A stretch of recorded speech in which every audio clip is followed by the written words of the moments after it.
Hey guys, this is Spacey, and welcome to Koura's podcast, Filmmaking Actually. This is an interview with film distributor Eric Lundmark, and they talk film distributing and all that fun stuff. This is part 2, so enjoy.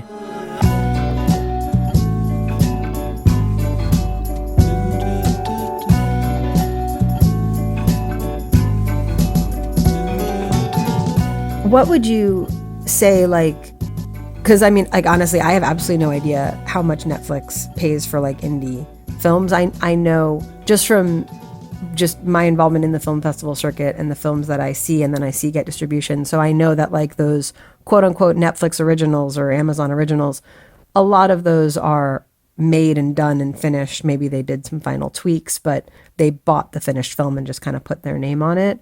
What should a filmmaker expect? If they're going to sell their film, it's a good feature film, it has a celebrity or two in it, it's a good story and people relate to it and they've done their market research and they've done all the work. What should they expect? Are they going to get here, Netflix will buy it for $10,000? Or if it's a feature film, which usually doesn't cost, usually costs a lot more than $10,000, especially if there's a celebrity involved. Mm-hmm.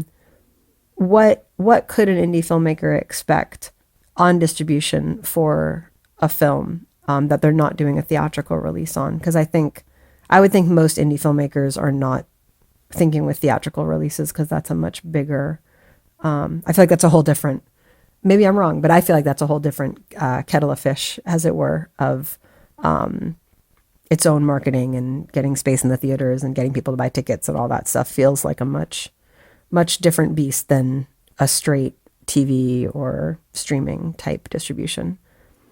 Yeah, that's a big question. Sorry. How much are you going to get? Okay, it sounds like an easy question, but it depends on so many factors. Let me just address the Netflix and now also Hulu, because they kind of fall in the same category. More or less in principle, they don't buy indie movies anymore, at least not the micro-budget, low-budget movies. You see the Netflix original. I can't answer for sure because I don't work for Netflix, but the way I understand it, at least, is sometimes it's a co-production or production for hire that they have hired production services. The script came from somewhere, they initiated it and say, let's make this movie, even if someone else made it. Sometimes maybe the movie was already made and they acquired it, and in their contract they have a clause that says it should be called a Netflix original, so on. But they used to buy a lot of indie films, but they don't do that anymore because they have changed their model into only making their own stuff. So that's, even though we do talk and meet with Netflix, they're not really interested in buying third party, especially very low budget films, which is what we mostly work with. So that's just, don't count on that, because even if they would be interested, they usually, again, based on my experience with other filmmakers, they usually want all rights worldwide, and they're going to give you one flat fee up front, and that's it. You have no more chance to make revenue from the film. So because it makes it easier for them. They pay you once, and then there's no more paperwork or reporting or anything like that, and they just pump it out everywhere. And other sales, straight sales to different platforms like television or cable and Redbox and so on, it really depends on many factors. It depends on the film, it depends on what the TV channel or cable channel are willing to pay for it, what they think their threshold is. It varies wildly. It varies within several $100,000 from very low money to very good money. And internationally, the money has gone down a lot. I'm sad to say, TV is still the best paying platform internationally. Just money from a regular distributor, that as an international distributor, or they call foreign buyers. They really are distributors in their own home territory, right? So the money that they're offering have gone down a lot. So we see less and less offers from international buyers that are distributors in their own country. The difference is that television in international countries, they can still pay decent money. So then we go back to the genre thing. If you're really thinking about making money, then you should really focus on TV-safe movies. So we can spend a half an hour talking about horror, how it used to be a solid business when we still had Blockbuster and your local DVD store and so on. But since that is gone, it's hard to find an outlet for horror movies beyond the digital, beyond the VOD, that is a steady stream of revenue, because none of these platforms pays money up front, right? So you're going to have to make the movie and then wait a long time to make it back, because Blockbuster used to pay for the movie up front, and you got enough cash to go out and make another one, and it was a system, a business system that worked. But now with all these digital platforms, no one is willing to do that because there's just way too much content. So with the horror stuff, you can't sell it to TV because there are no channels for it. So if people are interested in making those sales, we say, all right, think family, comedy, rom-com, drama, romance, straight romance, anything that's kind of safe. Sure, action, but it's very expensive to do action, and I doubt you can do a good action movie on a micro budget. So if you're going to make an action movie, then you go into the other categories. You have to think about pre-sales or talking to the outlet before you even make the movie, saying, hey, if I'm going to make this movie, is this something you'd be interested in? You really have to check on the receiving end if they want this, if you're going to make it. Otherwise, you're just going to lose all that money.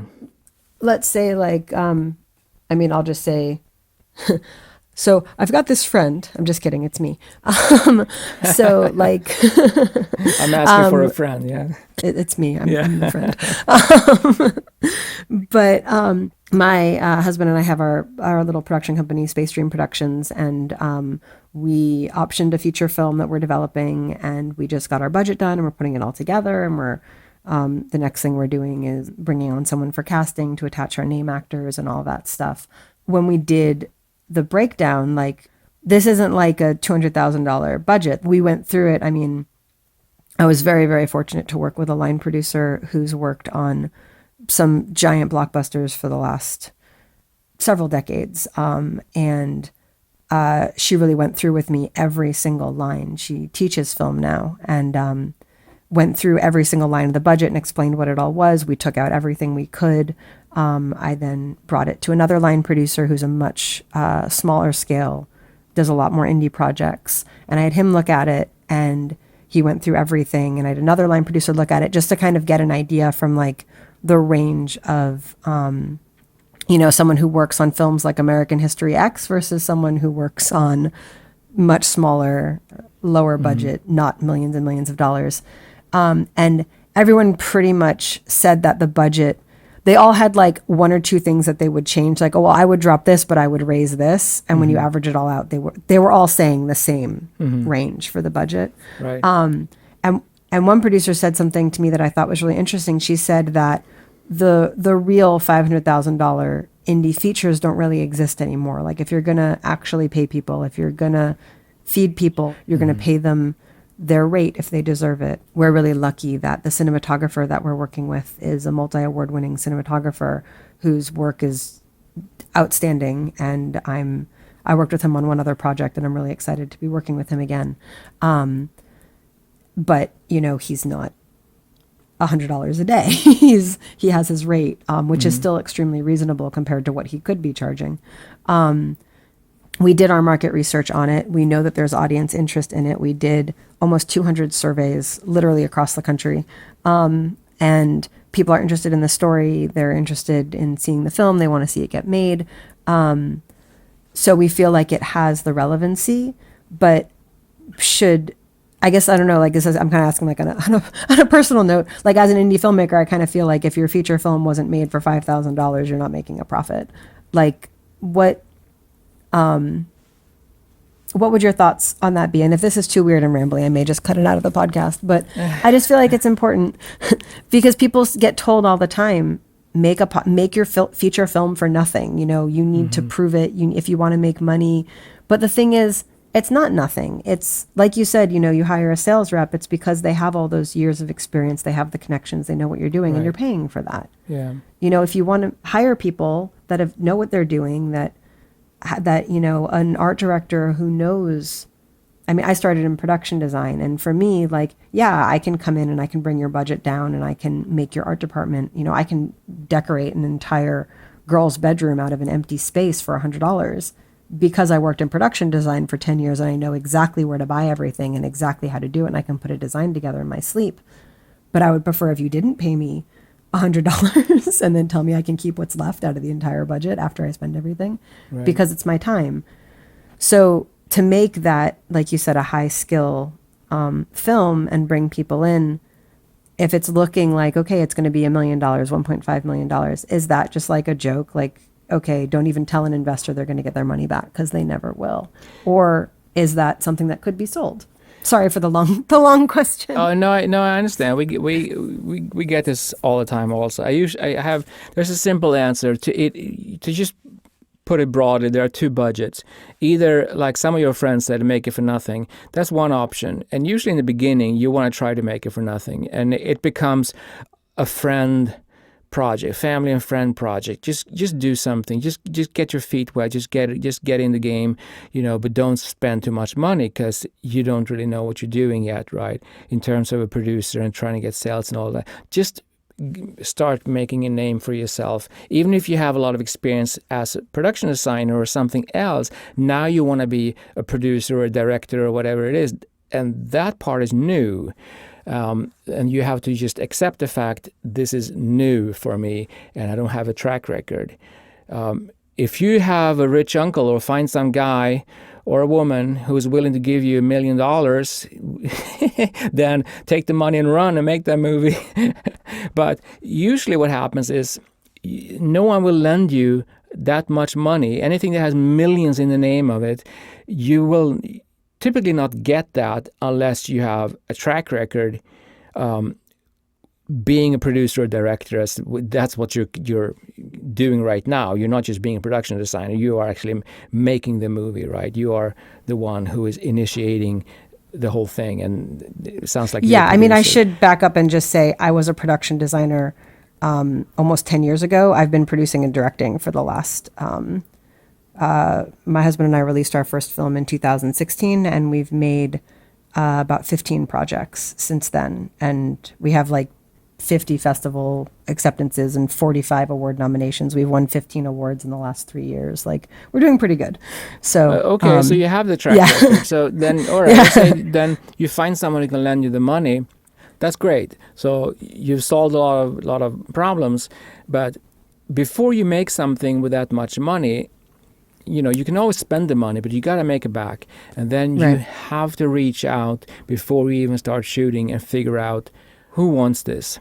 Without that, it's too risky. It's just too dangerous to spend that much money on something that you don't even know if it's going to work or not. Because you can't do that. If you're going to say, am I doing the right thing or am I doing the wrong thing? Well, it sounds like you are doing the wrong thing if you don't know how to vet the market or reach out and find out, is anyone gonna want to buy this? Because you need, just as well as you need to find the money to invest. You don't borrow this much money, because then you're doomed. You need to find someone who's understand that this is risk investment, but they believe in you and your team, and understand that this film may not make their money back, but it's a great stepping stone in your career, and they believe in you and they want to keep working with you for the near and far future.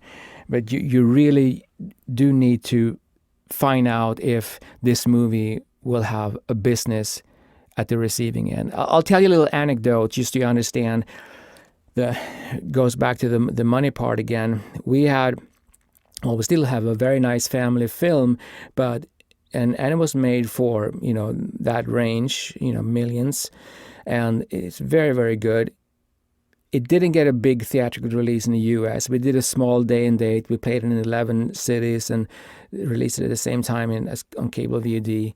We talked to our Italian TV buyer, and he said, well, since they didn't have a theatrical release, I can probably get somewhere between $20,000 and $30,000 for Italian TV sale.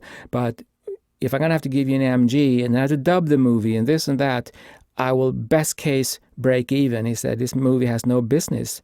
If, however, the movie had been released theatrically, the TV stations, they would add another zero and it would sell for at least 200,000 in Italy for television.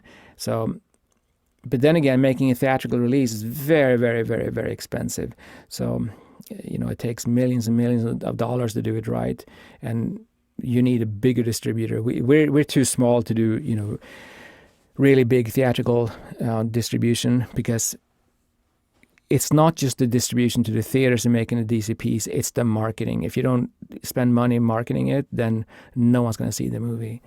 Right. Because you have to market it. You can't just You can't just put it in theaters. No one's going to go and see it. Yeah. But, that's the same as when we used to digital releases. We actually do marketing. So we do come up with a marketing plan together with the filmmakers, and we spend money on social media marketing because it's very well spent money. You don't have to overspend to get the result. We see the result right away. We work with Bitly links, and we can see where the clicks are coming from and when and so on. And we see right away when we start a campaign, the clicks go up, and when the campaign is over, the clicks stop. So there are very good tools these days to do affordable marketing that makes sense for low budget movies.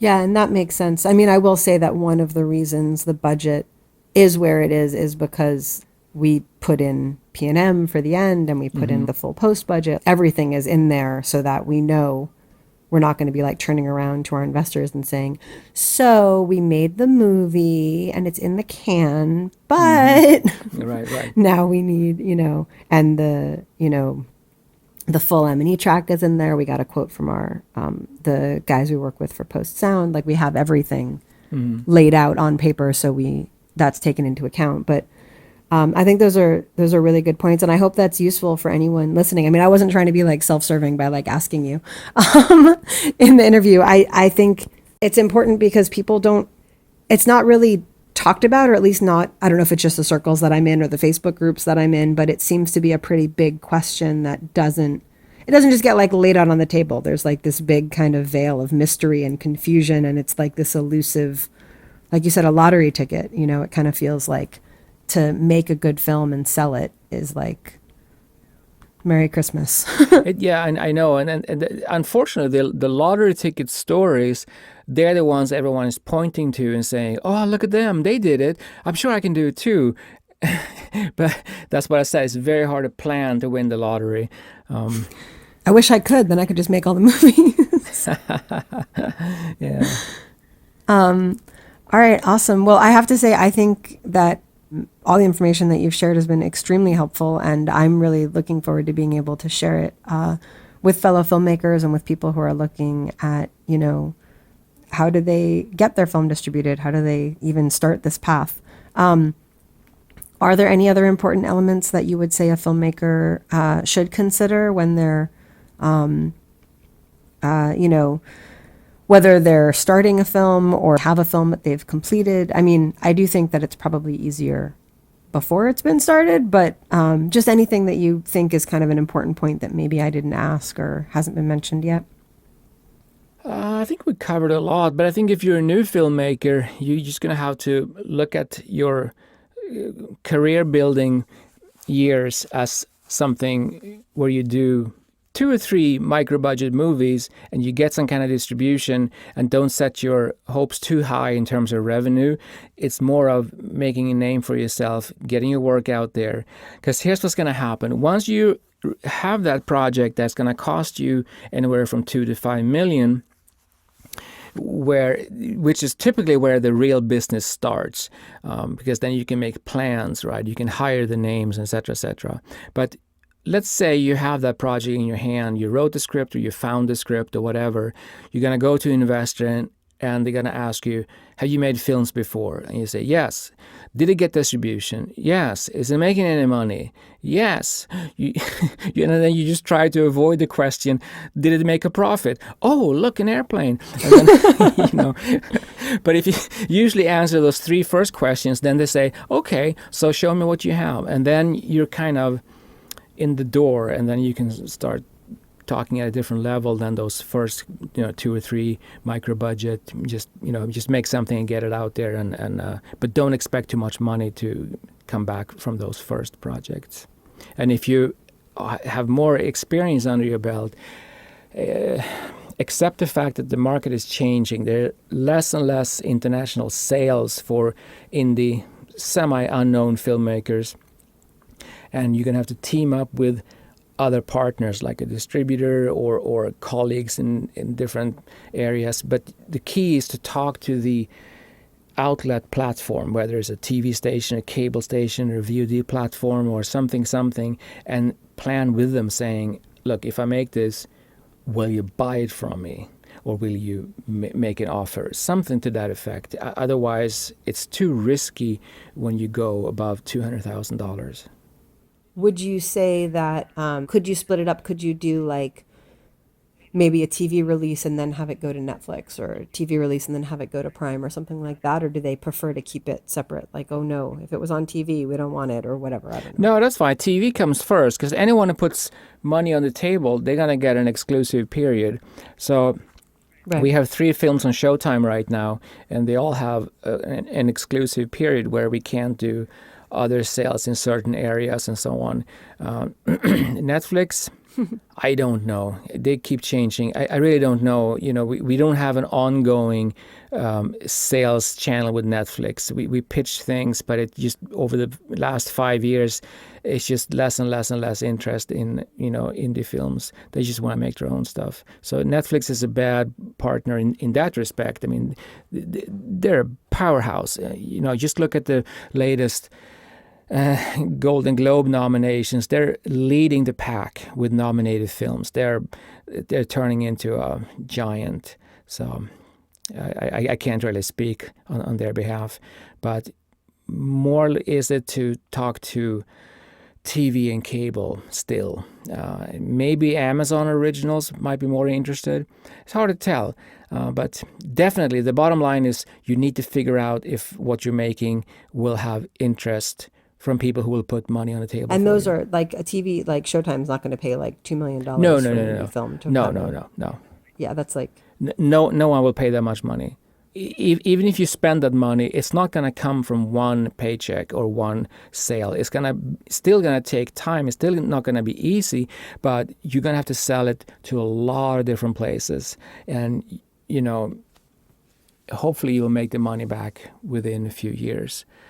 And again, you hear the success stories where, we sold it for blah, blah, blah right away. And, okay, great. Yeah, the Napoleon Dynamite, like $400,000 budget, or whatever it was, $200,000, some couple $100,000, and it made like millions and millions and millions right. and millions back. Yeah, those films, they are those lottery winners that everyone is pointing to. But, here's a simple lesson that I did a few years ago that anyone can do, and just kind of read between the lines yourself. Just do a simple internet search on successful indie films or indie films that made money or blah, blah, however you want to phrase it. You're going to get the same result. You're going to get about, depending how they count, between 14 and 25 maybe successful so-called indie films in the last 40 years. And you look at them, what do they all have in common? Is it the genre? Is it the director, the cast, the what, this and that?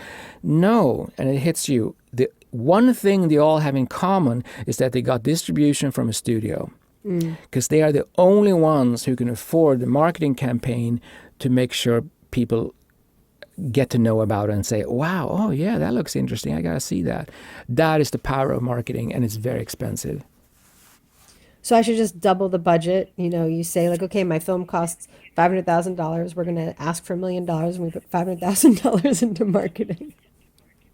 Yeah, you can build in a marketing campaign in your budget for sure. But if you don't aim to do a theatrical, you should set aside marketing money for your digital release, just to cover that, because you don't have to spend so much with a digital release, but you'll see pretty good results anyway.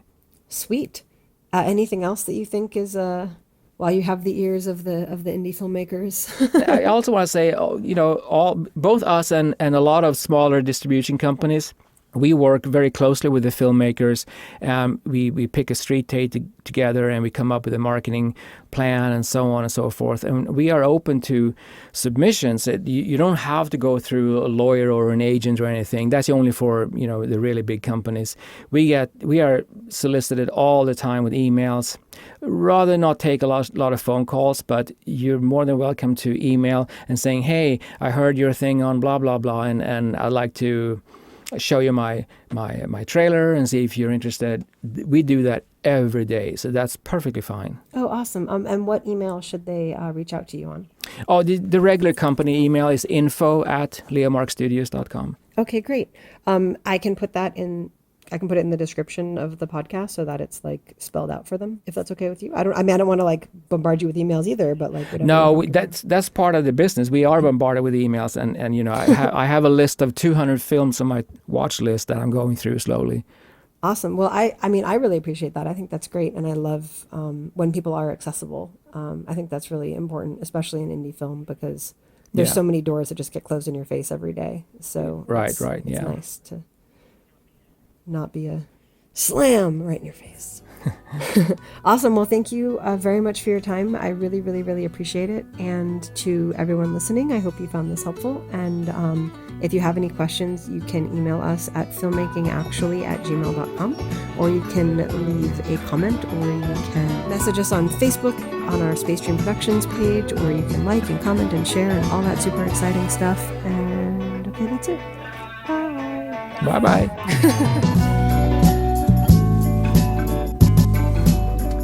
You've been listening to Filmmaking Actually with Koura Linda, Space Dream Productions podcast. Subscribe to us on any or all the podcast platforms, but we especially recommend our sponsor, Anchor. If you like what you hear, leave us 5-star ratings and positive reviews on iTunes and Stitcher. It helps more listeners like you discover the show. But the best thing you can do if you really like the show is tell a friend. Want to leave a comment or ask a question? Email at filmmakingactually@gmail.com. This is Spacey speaking, and remember, 'twas beauty that killed the beast, or in the Disney version, Gaston. And we'll see you next time.